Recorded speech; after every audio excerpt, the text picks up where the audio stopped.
ఆధారం నీవే, ఆదరణ నీవే, నీకే ఆరాధనా. ఆధారం నీవే, ఆదరణ నీవే, నీకే ఆరాధనా.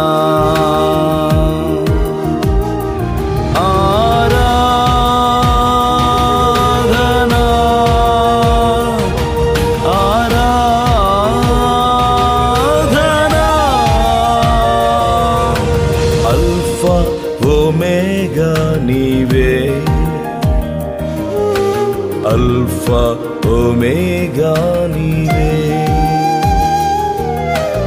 ఆధారం నీవే, ఆదరణ నీవే, నీకే ఆరాధనా. ఆధారం నీవే, ఆదరణ నీవే, నీకే ఆరాధనా.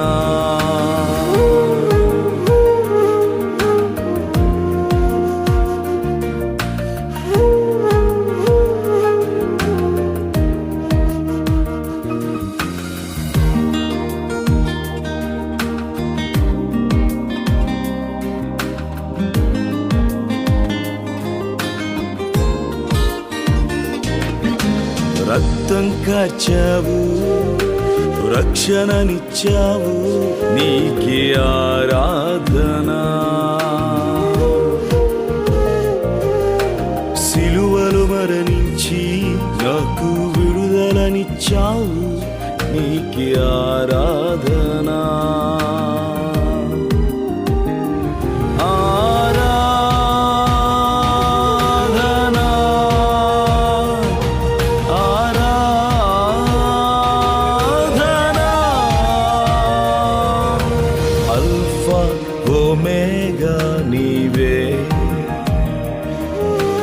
అల్ఫా ఒమేగా నీవే.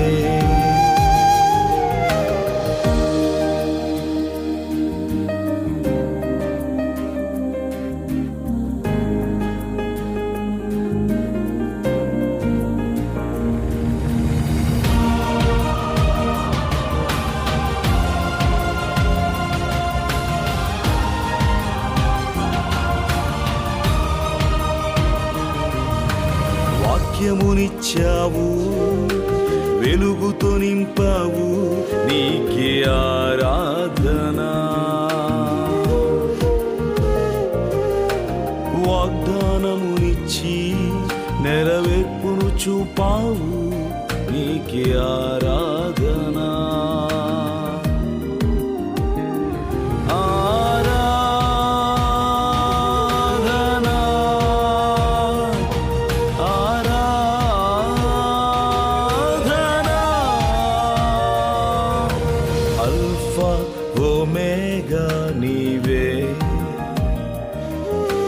అల్ఫా ఒమేగా నీవే.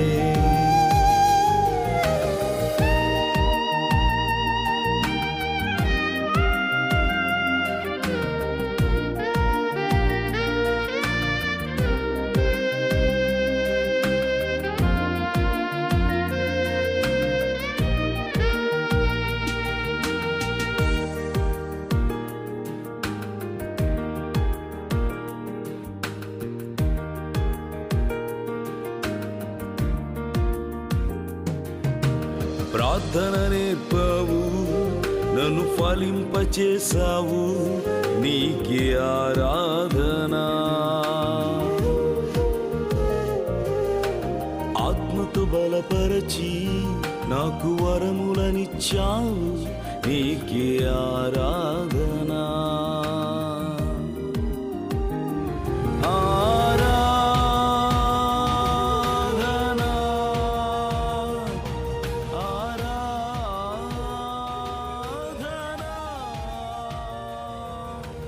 అల్ఫా ఒమేగా నీవే.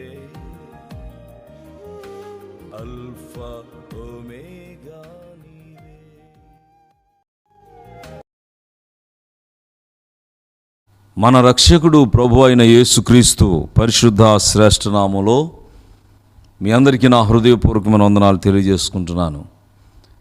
గడిచిన దినాలు ప్రభు తన సజీవ రెక్కల చాటున మనలను కాపాడి మన ఆయుష్కాలాన్ని పొడిగించి ఈ సుదినాన్ని అనుగ్రహించారు.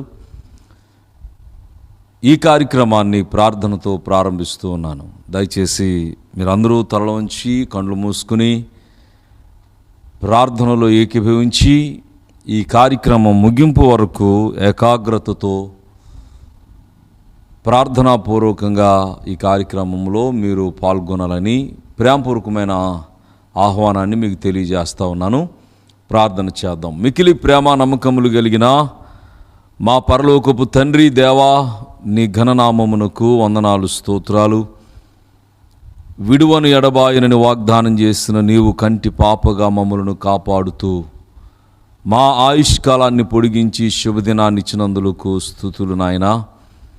నేటి దినపు కార్యక్రమంలో దేవా, మీరు మా కన్నులను తెరవండి, చూడగలిగిన కన్ను, వినగల చెవి మాకు దయచేయండి.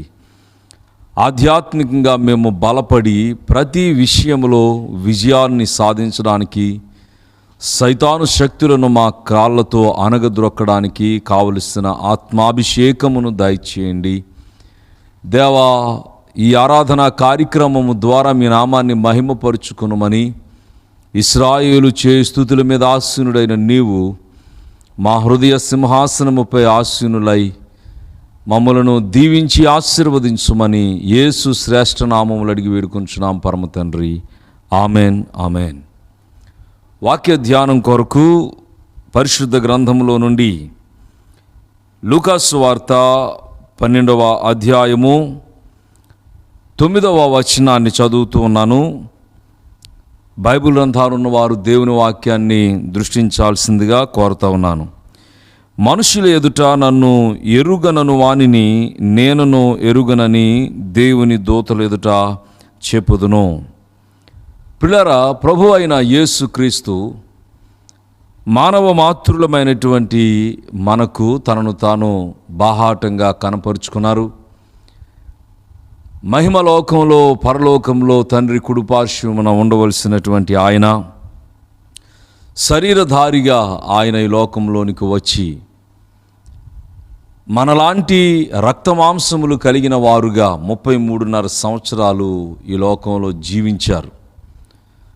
ప్రభు అయిన యేసు ఈ లోకంలో ఆయనను చూడాలి అని వచ్చిన వారందరికీ తనను కనపరుచుకుని వారికి దయగలిగిన మాటలతో ఆత్మీయ సందేశాలను అందించి పరలోక రాజ్య మర్మాలను తెలియచేసి మానవ మాతృలైనటువంటి వారు రక్షితులు కావడానికి, నాశనమైపోతున్నటువంటి దొంగ ఊబిలో నుంచి లేవనెత్తబడినటువంటి వారై, పాపపు సంకెళ్ళు తెంపబడిన వారై, దేవునికి ఇష్టలుగా నూతన జీవితాలను వారు సంపాదించుకోవాలని ప్రభు అయిన యేసు వారితో తేటగా స్పష్టంగా మాట్లాడుతూ వచ్చేవారు. ప్రియులారా, యేసుక్రీస్తు ప్రభు వారి యొక్క మాటలు వినాలని, ఆయన చేసేటువంటి మేలులను పొందుకోవాలని ఎందరో ఆయన దగ్గరికి వచ్చి ఆయన వలన కలిగేటువంటి కార్యాలను పొందుకున్నటువంటి వారై దుఃఖితులుగా వచ్చేవారు, సంతోష హృదయంతో తిరిగి వెళ్ళేవారు, కన్నీటి బాధల్లో ఉండి వచ్చినటువంటి వారు కన్నీరు తొడవబడిన వారై నెమ్మది, సమాధానము, ఆశీర్వాదము పొందుకుని వారు తిరిగి వెళ్ళేవారు. పిల్లల, దురాత్మ శక్తుల చేత పీడింపబడుతున్నటువంటి వారు దురాత్మ శక్తుల పీడన నుంచి విడుదల పొందినటువంటి వారై వారు తిరిగి వెళ్ళేవారు. గనుక ఎందరు యేసు ప్రభు వలన మేలు పొందుతూ వచ్చారో వారు యేసు వలన పొందినటువంటి మేలులను సాక్ష్యముగా అనేకులకు చెబుతూ బాధల్లో ఉన్నటువంటి వారు, ఇబ్బందుల్లో ఉన్నటువంటి వారు కూడా ప్రభు అయిన యేసు వలన కలిగే మేలును పొందుకోవడానికి గాను వారు ప్రభు దగ్గరికి వచ్చేటట్లుగా సాక్ష్యం ఇచ్చి వారిని నడిపించేవారు. యేసుక్రీస్తు నిన్న నేడు నిరంతరం ఏకరీతిగా ఉన్నాడు అని వాక్యం సెలవిస్తూ ఉన్నట్లుగా బైబిల్లో ఉన్నటువంటి అన్ని కాలాల్లోనూ పాత నిబంధన పాఠ్యభాగంలో, క్రొత్త నిబంధన గ్రంథంలో, అనగా యేసుక్రీస్తు సశరీరుడిగా ఈ లోకంలో జీవించినటువంటి కాలంలో యేసుక్రీస్తు పరలోకానికి ఆరోహణం అయిపోయిన తర్వాత మిగిలిపోయినటువంటి అపోస్తలుల కాలంలో ప్రియులారా, ప్రభువు అయినటువంటి క్రీస్తు మానవులకు మేలులు చేస్తూ వచ్చారు. గనుక ఈనాటి దినాల్లో కూడా ప్రభువు మేలు చేయగలిగినటువంటి శక్తిమంతుడై ఉన్నాడు. ఆయన ప్రార్థనలు వింటారు గనుకనే, ఆయన మనుషులకు మేలు కలుగు చేస్తారు గనుకనే మనము ప్రభు సన్నిధిలో ప్రార్థనలు చేస్తూ వస్తున్నాం. ప్రార్థించే వారికి ఆయన ఎప్పుడూ కూడా సమీపస్తుడుగానే ఉంటారు. ఆయనకు మొర్రపెట్టే వారికి సమీపస్తుడుగా ఉంటారు. అంత మాత్రమే కాకుండా తన్ను అడిగే వారికి ఆయన సమస్తమును ధారాళముగా దయచేవాడై ఉన్నాడు. జ్ఞానం కావాలని, ఆశీర్వాదం కావాలని, బలాభివృద్ధి కావాలని, ఆత్మజ్ఞానం కావాలని, ఆత్మ తలాంతులు వరాలు కావాలని ప్రభువుని అడిగే వారికి ఆయన అనుగ్రహించగలిగినటువంటి వాడై ఉన్నాడు. గనుక మేలు పొందుకున్నటువంటి వారు ప్రభువు చేసినటువంటి మేలులను అనేకులకు సాక్ష్యం ఇచ్చేవారుగా ఉండాలి అనే విషయాన్ని ఈ సమయంలో మీరు గమనించాలని మనవి చేస్తూ ఉన్నాను. మనం చదివిన లూకా సువార్త 12వ అధ్యాయము 8వ వచనంలో ప్రభు చెప్తున్నారు, నేను మీతో చెప్పునదేమనగా, నన్ను మనుష్యుల ఎదుట ఒప్పుకొనువాడెవడో మనుష్య కుమారుడు దేవుని దూతల ఎదుట వానిని ఒప్పుకొనును. మనుషుల ఎదుట నన్ను ఎరుగనను వానిని నేనును ఎరుగనని దేవుని దూతల ఎదుట చెప్పుదును అని ప్రభువు ప్రియులారా, భూమి మీద ఉన్నటువంటి విశ్వాసులైనటువంటి వారు నిజమైన జీవము గల దేవునిని ఆరాధిస్తూ ఆయనను ఆరాధించటం వలన కలిగే మేలు పొందుకునేటువంటి వారు సాక్ష్యం ఇచ్చేవారుగా ఉండాలని ప్రభు చెప్తా ఉన్నాడు. మనుషుల ఎదుట ఎవడు నన్ను ఒప్పుకొనునో వానిని నేను దేవుని దూతల ఎదుట ఒప్పుకుంటాను. మనుషుల ఎదుట ఎవడు నన్ను ఒప్పుకోకుండా ఉంటాడో వానిని నేను దేవుని దూతల ఎదుట ఎరుగను అని చెప్తానని ప్రభు చెప్తా ఉన్నాడు. అంటే భూమి మీద యేసును గూర్చి సాక్ష్యము ఇవ్వలేని స్థితిలో ఎవరుంటారో వారికి పరలోక రాజ్యములో స్థానం ఉండదు అనే ఒక అద్భుతమైనటువంటి విషయాన్ని ప్రభు ఇక్కడ చెప్తా ఉన్నాడు. గనుక భూమి మీద దేవుని వలన కృప పొందుతున్నటువంటి మనకు అవకాశం ఉన్న కొలది ప్రభు అయిన యేసును గూర్చి సాక్ష్యం ఇచ్చేవారుగా మనము ఉండాలి. లూకా సువార్త 17వ అధ్యాయంలో దేవుని యొక్క వాక్యాన్ని మనం చూసినప్పుడు 11వ వచనము నుంచి 19వ వచనం వరకు వ్రాయబడినటువంటి విషయాలను మనం చూసినట్లయితే, యేసుక్రీస్తు ప్రభువారి దగ్గరికి 10 మంది కుష్ఠరోగులు వచ్చినటువంటి సందర్భము వ్రాయబడింది. 10 మంది కుష్ఠరోగులు తీవ్రమైనటువంటి అనారోగ్యంతో ఆవేదన చెందుతూ ఉన్నారు. సాధారణంగా ఒకే రకమైన బాధతో ఇబ్బంది పడేటువంటి వారందరూ ఒక గుంపుగా తయారవుతూ ఉంటారు. ఇతరుల యొక్క జీవన శైలి, వీరి యొక్క జీవిత విధానము డిఫరెంట్గా ఉంటుంది కాబట్టి వారు ఒకే విధమైనటువంటి ఇబ్బందిని అనుభవిస్తున్నారు కాబట్టి వారు 10 మంది కలిసి ప్రయాణం చేస్తూ ఉన్నారు. నిజమే, మనం ఎవరితోటైనా కలిసి ప్రయాణం చేయాలి అని అంటే వారు మన మనస్సు ఒకటైతేనే కానీ, వారి మనోభావాలు మన మనోభావాలు ఒకటైతేనే కానీ, వారి తీర్మానం మన తీర్మానం ఒకటైతేనే కానీ మనం కలిసి ప్రయాణము చేయలేము. గనుక ఈరోజు మనము విశ్వాసులుగా ఉంటూ ఉన్నప్పుడు, ప్రభువుని ఆత్మతో సత్యముతో ఆరాధించేవారుగా ఉంటున్నప్పుడు, అలాంటి అనుభవం ఉన్న వారితో మాత్రమే కలిసి మనం కూడా ప్రయాణం చేయగలుగుతాం. ఒకవేళ మనము విశ్వాసులముగా ఉండి అవిశ్వాసులైన వారితో ప్రయాణం చేయాలని ప్రయత్నం చేసినా మన ప్రయత్నము సఫలీకృతం కాదు. ఎందుకు అని అంటే మనం నిరంతరం దేవునికి ఇష్టలుగా జీవించాలని ప్రయత్నం చేస్తూ ఉంటాం. దేవుడున్నాడు అనేటువంటి ఆలోచన లేకుండా వారు జీవనం చేస్తూ ఉంటారు. కాబట్టి వారు మనము కలిసి ఒకటిగా ప్రయాణం చేయడం అనేది చాలా కష్టం. అందుకనే స్నేహము, సఖ్యత అనేది మన మనోభావాలను బట్టి ఉంటుంది. అందుకనే ఒక పెద్దాయన అన్నాడు, నీ స్నేహితుడు ఎలాంటి వాడో చెప్తే నీవెలాంటి వాడో చెప్తాను అని. మన స్నేహితుడు ఎలాంటి వాడు అవుతాడో మనం కూడా తప్పనిసరిగా అలాంటి వారమే కాగలుగుతాము. గనుక అవిశ్వాసులతో మనము జోడుగా ఉండకూడదు అని పౌలు చెప్పినటువంటి విషయాలు మనకు తెలుసు. మన విశ్వాసము అంతకంతకు బలాభివృద్ధి చెందాలి అని అంటే తప్పనిసరిగా మన సహవాసము, మన ప్రయాణము విశ్వాసులతో అయితేనే మనం విశ్వాసంలో బలపడగలుగుతాం. పిల్లల లోకంలో ఒక సామెత చెప్తూ ఉంటారు, 6 నెలలు సహవాసం చేస్తే వారే వీరవుతారు, వీరే వారు అవుతారని.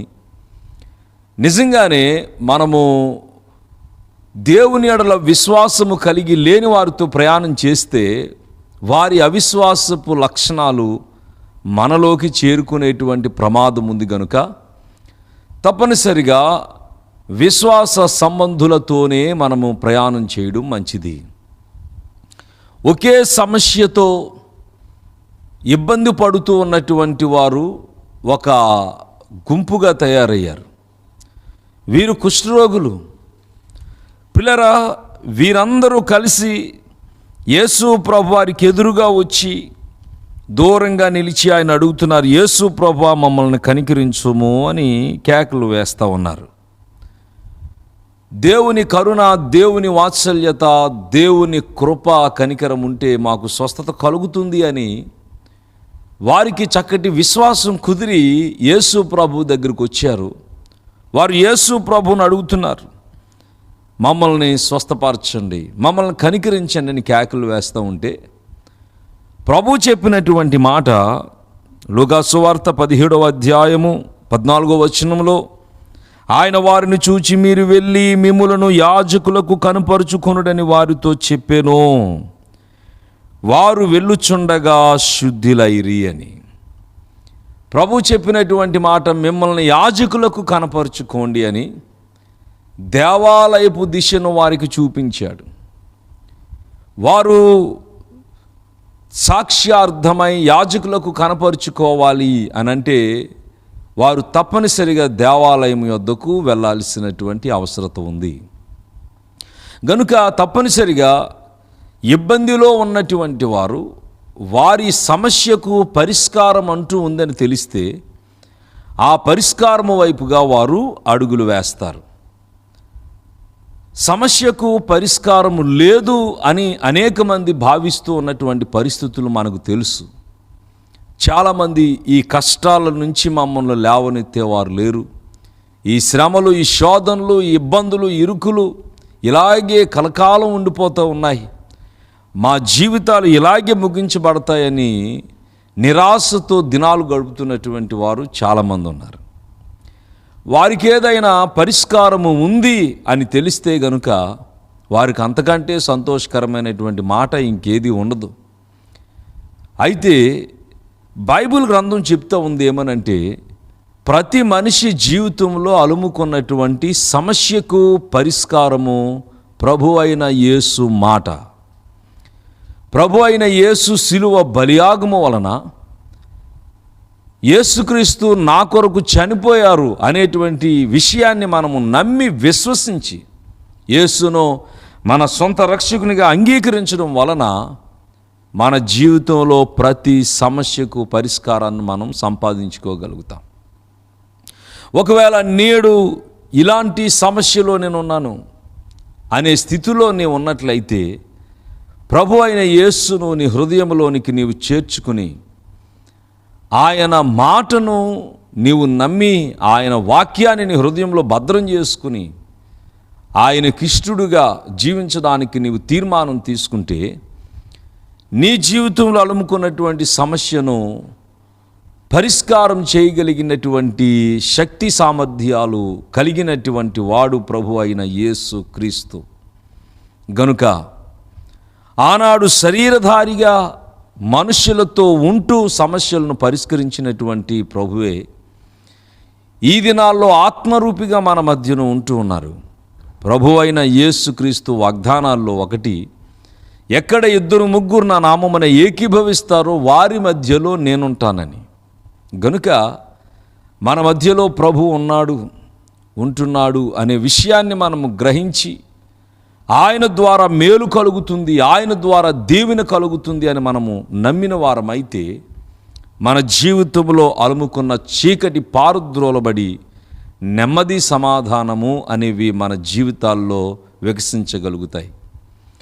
గనుక వీరు ప్రభువైన యేసు వలన సమస్యకు పరిష్కారం దొరుకుతుంది అని వెళ్ళారు. ప్రభువుని కనికరించమని అడిగారు. ప్రభువు మీరు వెళ్ళి యాజకులకు కనపరుచుకోమని చెప్పారు.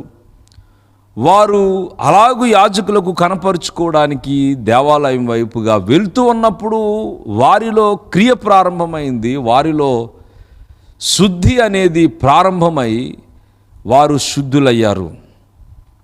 ప్రియులారా, ఎప్పుడైతే వారు శుద్ధులయ్యారో, ఎప్పుడైతే వారి యొక్క బాధ నుంచి వారు ఉపశమనం పొందారో, వారు ప్రభు దగ్గరికి వచ్చి ప్రభువుకి కృతజ్ఞతలు చెల్లించాల్సిన పరిస్థితి ఉండగా, వాళ్ళల్లో నుంచి ఒక్క సమరయుడు మాత్రమే ప్రభు దగ్గరికి వచ్చి ఆయన పాదముల యొద్ద సాగిలపడ్డాడు.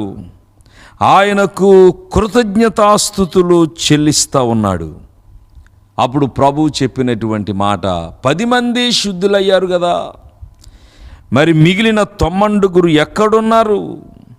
ఈ అన్యుడు తప్ప దేవుని మహిమపరచుటకు తిరిగి వచ్చిన వాడెవడును అగపడలేదా అని చెప్పి, నీవు లేచి పొమ్ము, నీ విశ్వాసము నిన్ను స్వస్థపరిచినని వానితో చెప్పాను. పిల్లరా, స్వస్థత అనే అంశంలో శుద్ధి అగుట మొదటిది, రెండవది స్వస్థత అనేది అనుగ్రహించబడడం. గాయాలు పిండబడి అవి శుద్ధి చేయబడడం మొట్టమొదట జరగాల్సింది. పరిపూర్ణమైన స్వస్థత అనేది రెండవదిగా జరుగుతుంది.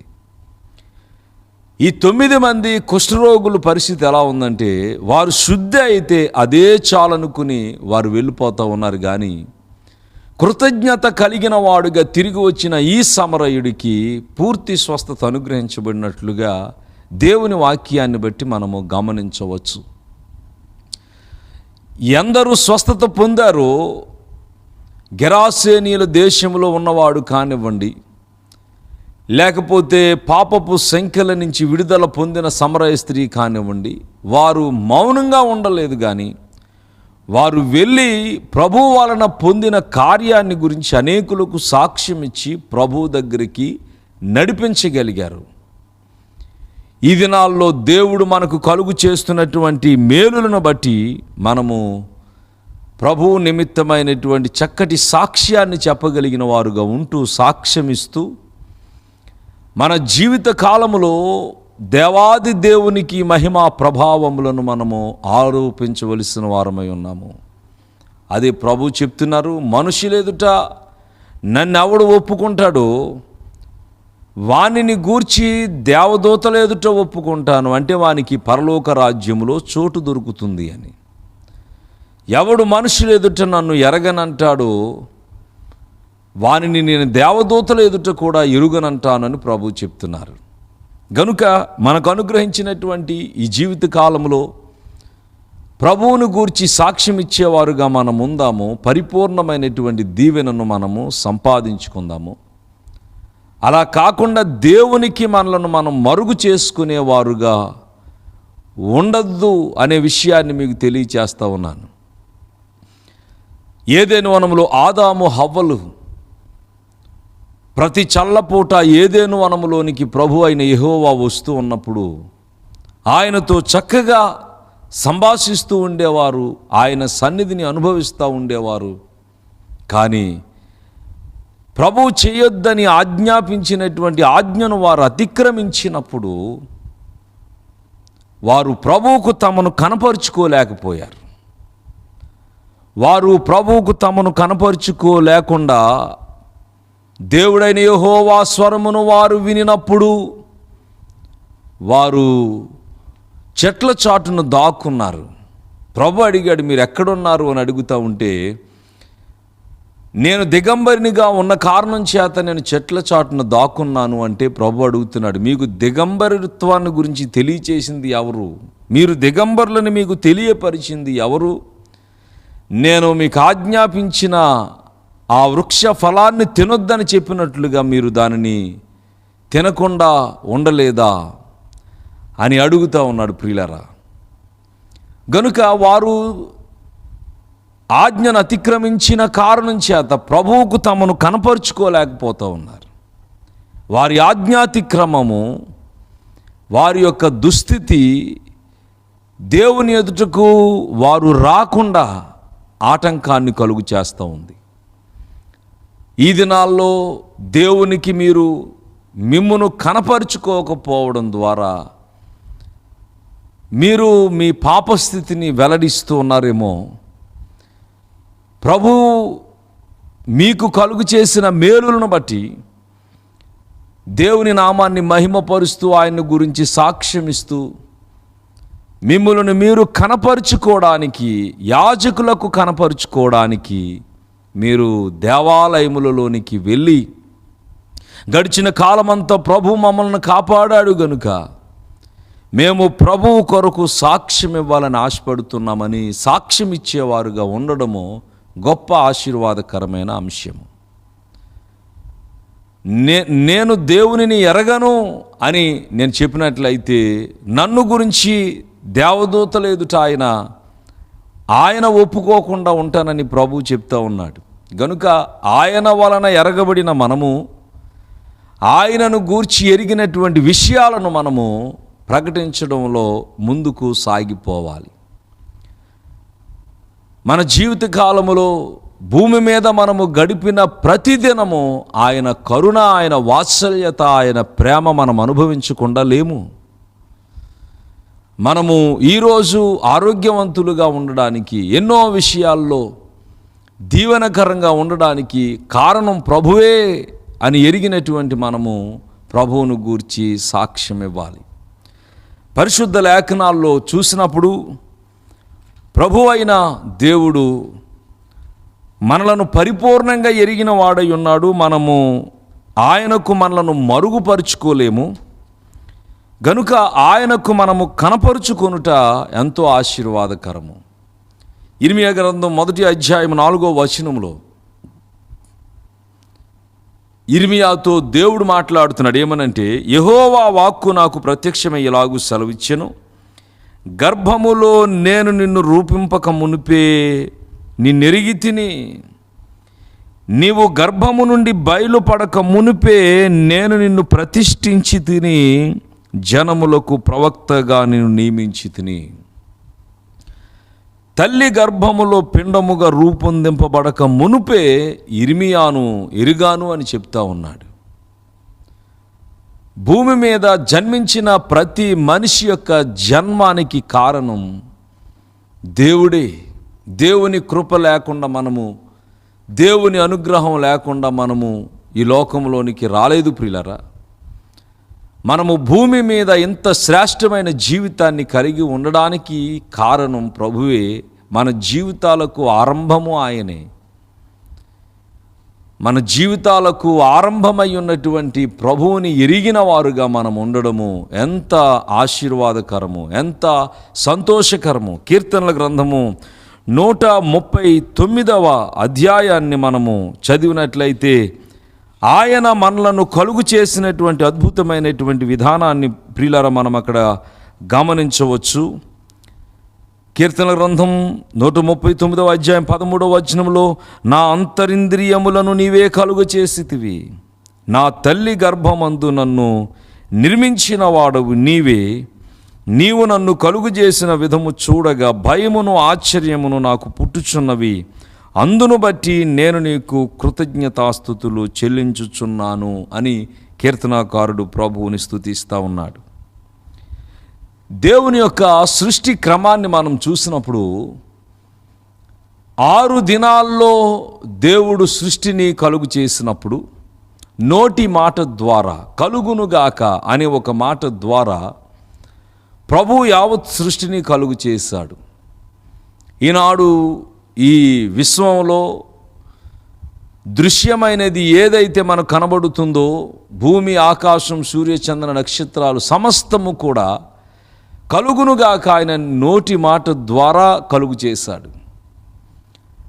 మనిషిని కూడా కలుగు చేయాలి అని అనుకున్నప్పుడు ఆయన కలుగునుగాక అంటే మనిషి కలిగేవాడే కానీ మనిషిని కలుగు చేయడానికి ఆయన నేల మంటితో నరుని నిర్మించి వాని నాసికారంధ్రాల్లోనికి జీవవాయువును ఓదగా నరుడు జీవాత్మ అయ్యాడు.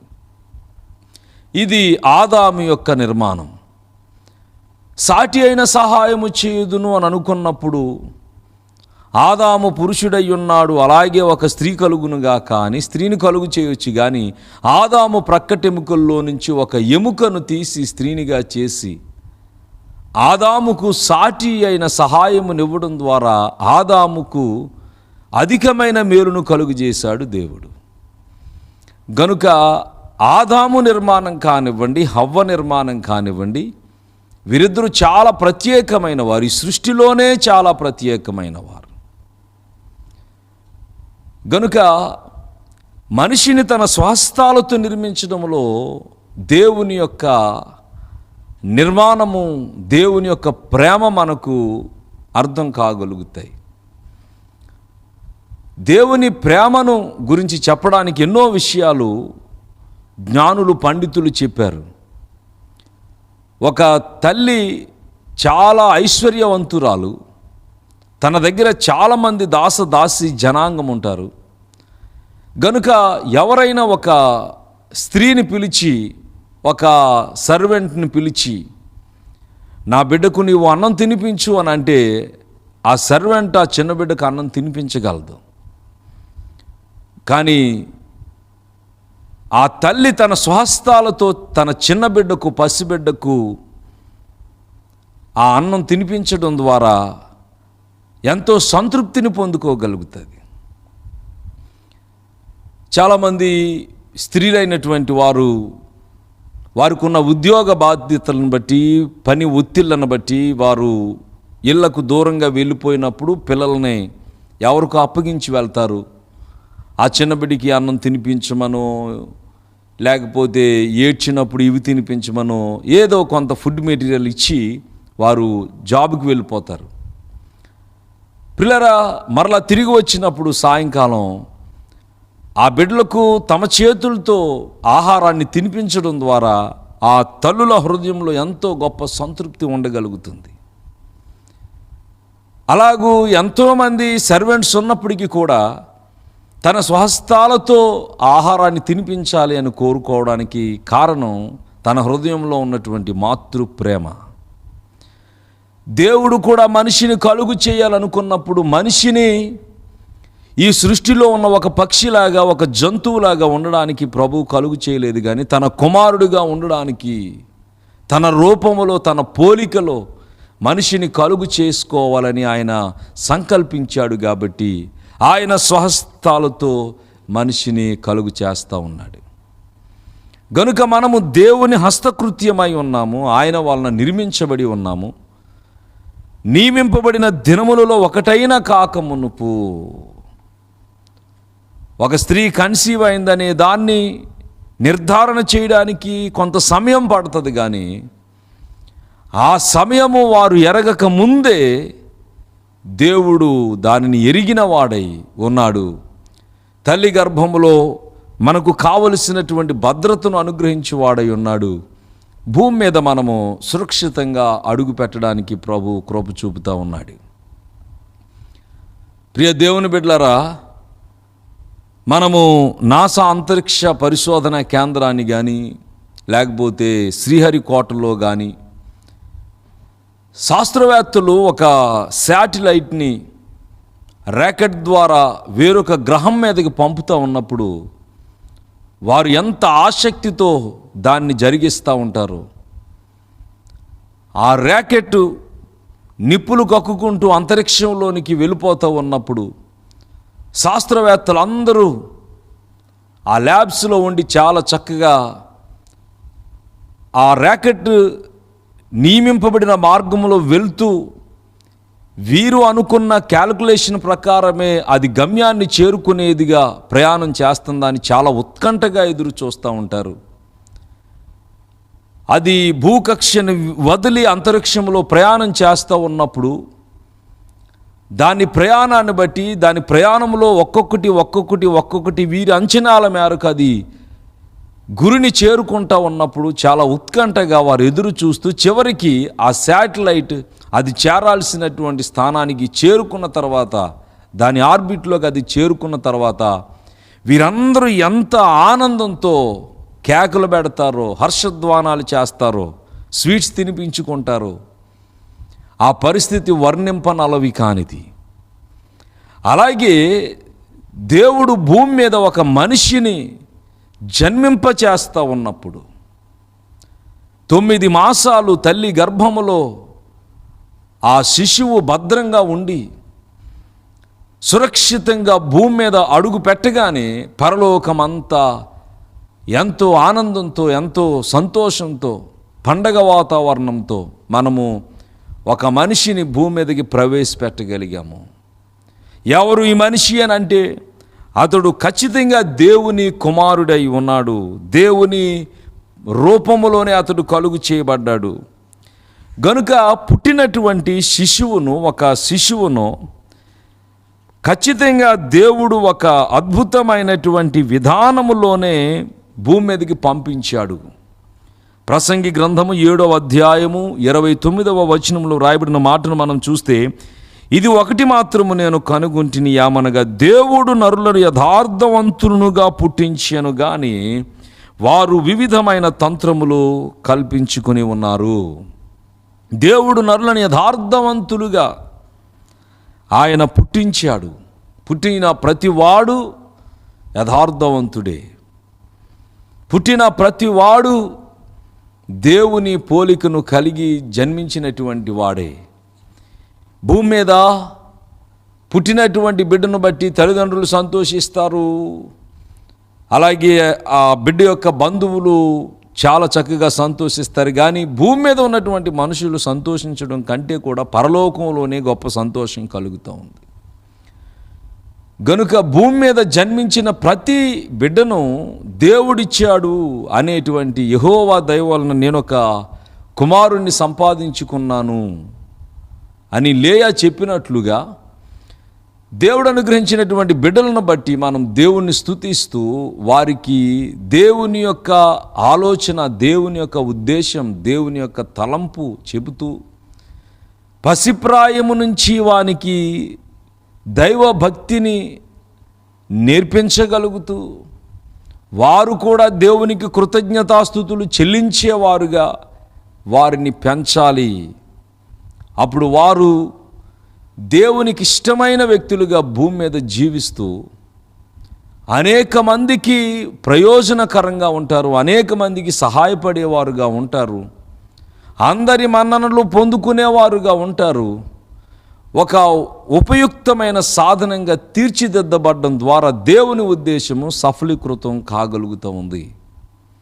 గనుక దేవుడు మనకు అనుగ్రహించినటువంటి బిడ్డలను దేవుని సన్నిధిలోనికి మనం నడిపించాలి. వారికి దేవుని వాక్యాన్ని మనం నేర్పించాలి. వారు ప్రార్థించేవారుగా ఉండడానికి మనము తగినటువంటి జాగ్రత్తలు తీసుకుంటం ద్వారా దేవునికి మహిమను మనము ఆరోపించగలుగుతాం. గనుక మనలను దేవుడు ఎరిగిన వాడై ఉన్నాడు. తల్లి గర్భములో పిండముగా రూపొందింపబడక మునుపే ఆయన మనలను ఎరిగిన వాడై ఉన్నాడు. గనుక దేవుడు మనకిచ్చినటువంటి ఈ జీవిత కాలంలో దేవునికి చెందాల్సిన మహిమను ఆరోపిస్తూనే, దేవునికి చెందాల్సిన ఘనతా ప్రభావాలు ఆయనకు ఆరోపిస్తూనే మన జీవితాలకు సార్థకతను మనము సమకూర్చుకోవలసినటువంటి వారమై ఉన్నాం. పిల్లరా, ఆయన మనలను ఎరిగిన వాడై ఉన్నాడు. లూకాసు వార్త 12వ అధ్యాయములో మనం చూస్తున్నటువంటి అనేకమైన విషయాల్లో ఒక సంతోషకరమైనటువంటి విషయము రాయబడింది. మీ తల వెంట్రుకలన్నీ లెక్కించబడి ఉన్నవి, భయపడకుడి, మీరు అనేకమైన పిచ్చుకుల కంటే శ్రేష్ఠులు కారా అని ప్రభు చెప్తా ఉన్నాడు. నాకు బాగా తెలుసు అయితే నా గురించి నాకు తెలిసిన దానికంటే కూడా దేవునికి మరీ స్పష్టంగా నేను కనబడతా ఉన్నాను. నన్ను నేను మరుగు చేసుకోలేను. అందుకనే ప్రకటన గ్రంథము 5వ అధ్యాయం 5వ వచనంలో ఆయనకు 7 నేత్రాలు ఉన్నట్లుగా వ్రాయబడింది.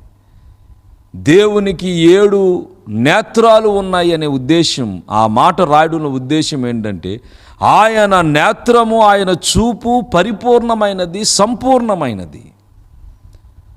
ఇక ఆయనకు మరుగై ఉండగలిగింది ఏది లేదు. అందుకనే ఈ 139లోనే కీర్తనాకారుడు ఇంకా మంచి విషయాలు చెప్తూ మరొక మాట చెప్పాడు. అదేంటనంటే, నేను కూర్చుండుట నేను లేచుట నీకు తెలుసు, తలంపు నాకు పుట్టక మునుపే నీవు దానిని ఎరుగుదువు అని 139వ కీర్తనలో 2వ వచనంలో 3వ వచనంలో చెప్తా ఉన్నాడు. నేను కూర్చుండుట నేను లేచుట నీకు తెలియను, నాకు తలంపు పుట్టక మునుపే నీవు నా మనస్సు గ్రహించుచున్నావు, నా నడకను నా పడకను నీవు పరిశీలన చేసి ఉన్నావు, నా చర్యలన్నిటినీ నీవు బాగుగా తెలుసుకుని ఉన్నావు. యెహోవా మాట నా నాలుకకు రాక మునుపే అది నీకు పూర్తిగా తెలిసి ఉన్నది. వెనుకను ముందును నీవు నన్ను ఆవరించి ఉన్నావు, నీ చేయి నా మీద ఉంచి ఉన్నావు. ఇట్టి తెలివి నాకు మించినది, అది అగోచరము, అది నాకందదు. నీ ఆత్మ యొద్ద నుండి నేను ఎక్కడికి పోవుదును, నీ సన్నిధి నుండి నేను ఎక్కడికి పారిపోవుదును. నేను ఆకాశమునకు ఎక్కినను, నీవు అక్కడను ఉన్నావు. నీవు పాతాళమందు పండుకొనినను, నీవు అక్కడను ఉన్నావు. నేను వేకువ రెక్కలు కట్టుకుని సముద్ర దిగంతములలో నివసించునను, అక్కడను నీ చేయి నన్ను నడిపించును, నీ కుడి చేయి నన్ను పట్టుకొనును అని దేవుడు ఎంత స్పష్టంగా మనల్ని ఎరిగిన వాడుగా ఉంటున్నాడో భక్త దావీదు చక్కగా తన కీర్తన వ్రాస్తూ ఉన్నాడు. గనుక మనలను ఇంతగా ఎరిగినటువంటి ప్రభువు మనలను గురించినటువంటి చక్కటి ఆలోచన కలిగిన వాడే మనలను నడిపిస్తూ ఉన్నాడు. లోకంలో చాలామందిని మనం చూసినప్పుడు వారు చాలా చింతాక్రాంతులై ఉంటారు. కొంతమందిని చూసినప్పుడు ఎప్పుడు దిగులుగా, ఏదో కొరత వెలితి వారి ముఖంలో కొట్టొచ్చినట్టు కనబడుతూ ఉంటుంది.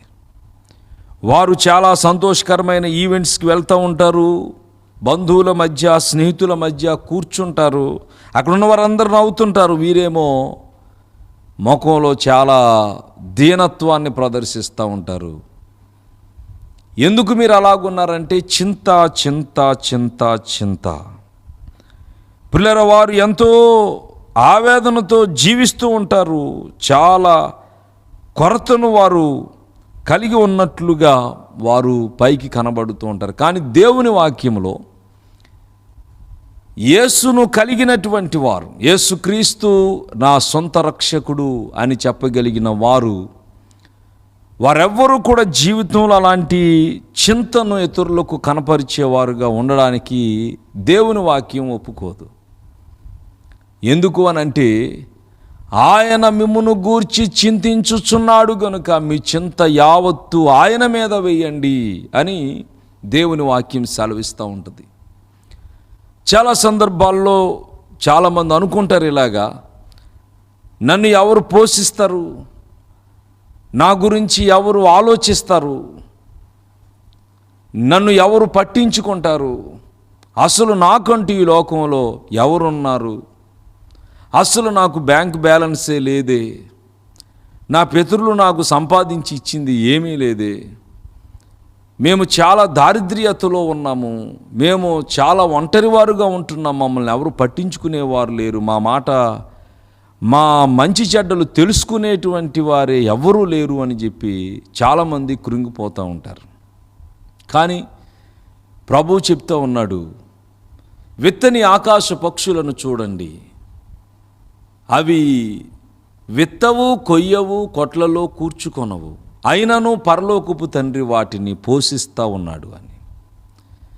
గనుక మీరు అనేకమైన పిచ్చుకల కంటే శ్రేష్ఠులు, ఆకాశ పక్షుల కంటే శ్రేష్ఠులు. ఈ సృష్టిలో ఉన్నటువంటి జీవకోటి అంతటిలో కూడా మనుష్యులుగా జన్మించినటువంటి మీరు దేవుని దృష్టికి చాలా యోగ్యులు. గనుక మిమ్మల్ని గురించి ఆయన పట్టించుకుంటున్నాడు. మీ పట్ల ఆయన చాలా ప్రేమను కలిగి ఉన్నాడు. గనుక మీరు చింతించవలసిన పని లేదు అని మత్తయి సువార్త 6వ అధ్యాయములో చివరి మాటల్లో మనము చూస్తూ ఉంటాం. ఏమి తిందుమో అని మీ ప్రాణాన్ని గురించి కానీ, ఏమి ధరించుకుందుమో అని మీ వస్త్రాన్ని గురించి కానీ మీరు చింతించొద్దు. ఆహారం కంటే ప్రాణము, వస్త్రము కంటే దేహము గొప్పవి కావా అని ప్రభువు అడుగుతూ ఉన్నాడు. ఏమి తిందుమో అని మీ ప్రాణాన్ని గురించి మీరేమి చింతించొద్దు. అసలు మీకు ప్రాణమిచ్చిన వాడే ప్రభువు. గనుక ఒక పూట ఆహారం పెట్టలేకుండా మిమ్మల్ని విడిచిపెట్టేవాడు కాదు అని. దేవుడు మనల్ని పోషిస్తున్నాడు, మన పోషకుడై ఉన్నాడు. దేవా నీవే నా పోషకుడు అని నీవు ప్రభువుని స్తుతించగలిగితే, ఒకవేళ నీ దగ్గర ఏది లేకపోయినా కూడా కాకోలము ద్వారా కాకులతో ఏలియాకు రొట్టెను మాంసాన్ని కరువు కాలంలో పంపించి పోషించినటువంటి దేవుని నువ్వు జ్ఞాపకం చేసుకో. తప్పనిసరిగా ఆయన నిన్ను పోషించేవాడై ఉన్నాడు. దేవునికి స్తోత్రం. గనుక ఆకాశ పక్షులను పోషిస్తున్నటువంటి దేవుడు యావత్ జీవకోటిని పోషిస్తున్నటువంటి దేవుడు నిన్ను పోషించకుండా ఆయన విడిచిపెట్టడు అనే విషయాన్ని నీవు జ్ఞాపకం చేసుకుంటే తప్పనిసరిగా నీవు కృతజ్ఞతతో ప్రభువుని ఆరాధన చేయగలుగుతావు, ప్రభువుని నీవు మహిమపరచగలుగుతావు. చాలా సందర్భాల్లో మనము అసంతృప్తితో ఉండడానికి గల కారణం ఏంటి? అసలు మన యొక్క వెలితికి కొరతకు కారణం ఏంటి అని అంటే, దేవునికి చెందాల్సినటువంటి మహిమను మనము ఆరోపించలేకపోవడానికి గల కారణం ఏంటంటే, దేవుడు మనకిచ్చిన వాటితో సంతృప్తి చెందకుండా మనం ఏదో ఏదో ఏదో కావాలి అని దురాశతో ఉంటున్నందువలన మనము సంతృప్తికరంగా జీవించలేకపోతూ ఉంటాం. దేవుడు మనకు ఇచ్చిన వాటితో సంతృప్తిని మనం కలిగి ఉండనందున మనము ఆవేదన చెందుతూ చింతాక్రాంతులుగా ఉంటాం. యాకోబు పత్రికలో 1వ అధ్యాయం 15వ వచనంలో ఉంది, దురాశ గర్భము ధరించి పాపము కనగ పాపము పరిపక్వమై మరణమును కనును అని. దురాశ గర్భాన్ని ధరించి పాపాన్ని కంటది. పిల్లల జీవితకాలంలో ప్రతి మనిషికి ఒక ఆశ ఉండగలుగుతుంది. మనుషులు కలిగి ఉన్న ఆశను బట్టి దేవుడు నిరాశకు వారిని గురి చేసేవాడు కాదు. మనుషులమైన మనం ప్రభు సన్నిధిలో మనకున్నటువంటి ఆలోచన, మనకున్నటువంటి ఆశయాలను మనం చెప్పుకోవడం ద్వారా మన లక్ష్య సాధనకు కావలసినటువంటి శక్తి సామర్థ్యాలు ప్రభువే ఇవ్వగలుగుతాడు. కానీ మనము ఆశకు బదులు దురాశను కలిగి ఉంటే గనక తప్పనిసరిగా దురాశ గర్భము ధరించి పాపాన్ని కంటది. అందువలన దాని ఫలితంగా ఎదురయ్యేటువంటి ఇబ్బందిని, శపిత పరిస్థితులను మనం ఎదుర్కోవలసి ఉంటుంది.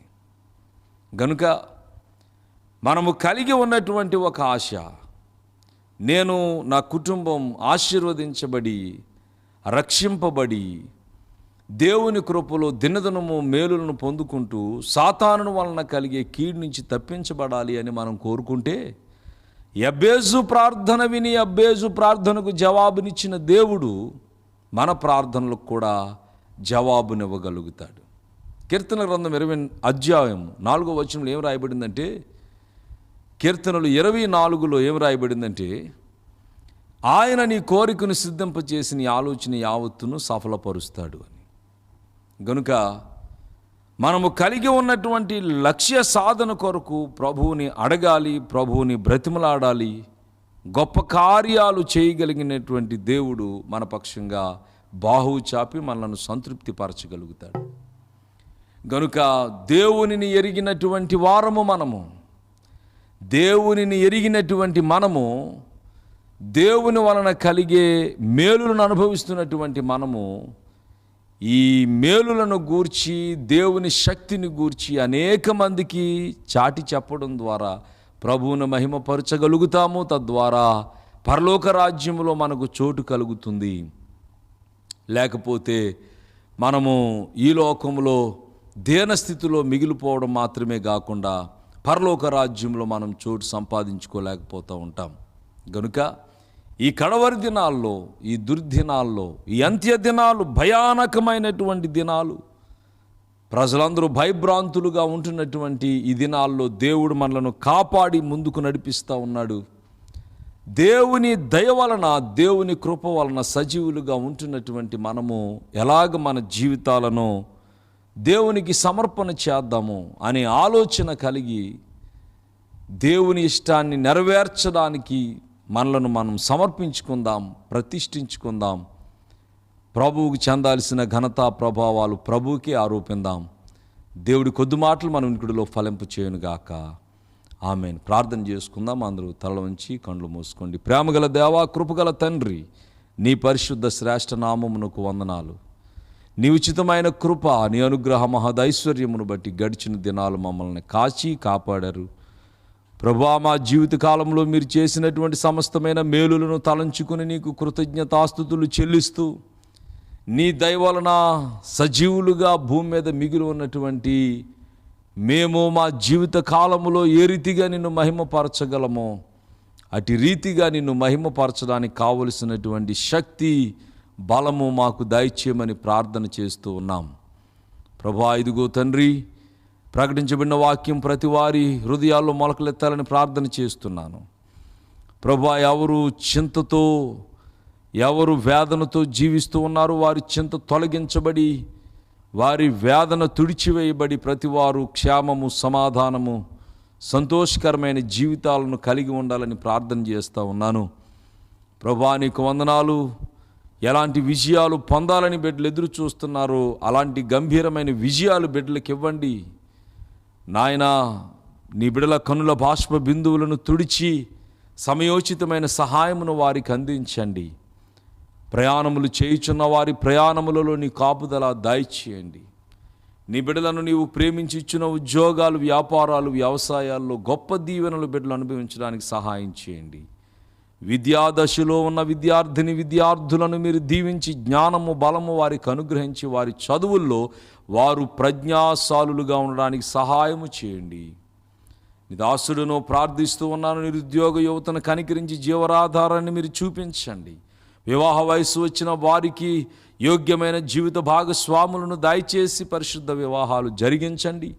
గర్భఫలములు లేని వారికి గర్భఫలములు దయచేయండి. ఆర్థిక సమస్యలతో తలడిల్లిపోతున్న వారికి ఆర్థికమైనటువంటి బలాధిక్యతను మీరు దయచేయమని ప్రార్థన చేస్తూ ఉన్నాను. విషపురుగులు, క్రూరం మృగాలు, దుర్జనులు, దుష్ట శక్తులు, ప్రకృతి వైపరీత్యాల బారి నుంచి కాపాడమని వేడుకుంటూ ఉన్నాను. కనికర సంపన్నుడా, ప్రతివారు నీ వలన కలిగేటువంటి గొప్ప మేలును, ఆశీర్వాదాన్ని పొందుకున్నవారై నీ కొరకు సాక్షులుగా నిలవగలిగే భాగ్యమేమని యేసు నామములో వినయముతో అడిగి వేడుకొనుచున్నాము పరమ తండ్రి. ఆమెన్. తండ్రి దీవెనయు, కుమారుని కృపయు, పరిశుద్ధాత్మ అన్యోన్య సహవాసమును సదా తోడై నడిపించునుగాక. ఆమెన్. ఆమెన్. ప్రభు మిమ్మల్ని దీవించునుగాక. ఈ వాక్యాన్ని మీరు వీక్షిస్తూ ఉన్నట్లయితే మేమెంతో ఆసక్తితో ఈ కార్యక్రమాలు జరిగిస్తూ ఉన్నాం. కనుక ఒక SMS ద్వారా కానీ, ఒక చిన్న ఫోన్ కాల్ ద్వారా కానీ మీ యొక్క అభిప్రాయాలు, మీ సాక్ష్యాలు మాతో పంచుకోవచ్చు. తద్వారా మేము ప్రకటిస్తున్న ఈ వాక్యం మీ దాకా చేరుకుంది అనేటువంటి గొప్ప సంతోషంతో మేము కూడా మిమ్మల్ని బట్టి ప్రభువుని స్తుతించగలుగుతాం.